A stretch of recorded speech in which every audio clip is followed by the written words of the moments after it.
Isang mapagpalang araw sa ating lahat mga kapatid. Ako muli si Adrian Benares ng Batch Street at ito ang aking daily devotion. At ngayong araw ay pag-uusapan natin ay kung ano ang sikretong katangian ni Jesus or Wrath of the Lamb.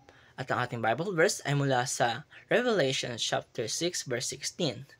Kaya ngayong araw mga kapatid, sinasabi sa ating scripture, "They're called to the mountains and the rocks falls on us and hide us from the face of Him who sits on the throne and from the wrath of the Lamb."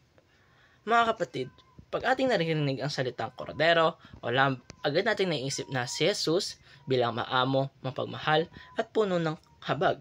Ito ay isang kanyang tamang katangian dahil siya ang kordero ng Diyos na nag-alay ng kanyang buhay upang tayo ay maligtas. Pero sa aklat ng pahayag, ay pinakita rin sa atin ang isang aspeto ni Jesus na madalas hindi napapansin, ang wrath of the Lamb o ang galit ng kordero. Ito ay nakakagulat mga kapatid ay, hindi ba paano magkakaroon ng puot ang isang kordero na simbolo ng kabaitan at sakripisyo? Dito natin makikita ang isang sikretong katangian ni Jesus. Siya ay mahawain pero siya rin ay makatarungan. Ang kanyang kabaitan ay hindi nangungahulugang wala siyang gagawin laban sa kasalanan. Ang kanyang galit ay hindi dahil sa puot ng tao, kundi dahil sa pagmamahal niya at katwiran niya sa katotohanan. Ano nga ba ibig sabihin ng wrath of the Lamb? Ito ay paalaala na si Jesus, na minsan dumating bilang ating tagapagligtas, ay babalik din bilang hukom. Ang korderong minsan pinako sa krus ay siya ring mahahari sa katarungan. Hindi siya manatiling tahimik sa harap ng kasamaan.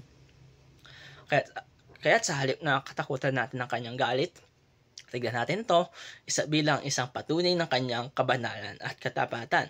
Para sa mga tumanggap kay Kristo, ang wrath of the Lamb ay hindi banta. Ito ay pagtitiyak na darating ang hustisya at kalayaan mula sa kasamaan. Kaya mga kapatid, sa panahon natin ngayon, madalas nating naririnig si Lord ay mapagmahal, hindi siya magagalit, at ito ay may katotohanan. Pagmahal siya, pero ang tunay na pag-ibig ay marunong ding magparusa sa kasalanan. Dahil kung ang Diyos ay hindi nagagalit sa kasamaan, ay hindi siya magiging banal at makatarungan. Ang sikretong katangian ni Jesus naman ay ito. Ang kanyang habag ay may kasamaang hustisya.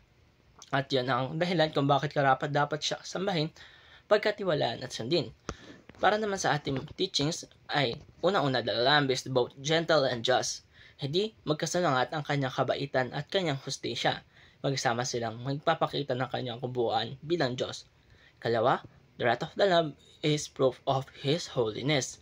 Pinapakita nito na hindi siya bulag sa kasalanan, kundi handang ituwid ito kahit anumang oras. Panghuli, for believers, the wrath of the Lamb is our assurance. Hindi ito dapat katakutan, kundi pagpasalamat dahil pinapakita nitong mananalo pa rin ang kabutihan sa huli. At itong tatapos ang aking daily devotion. Maraming salamat sa panonood.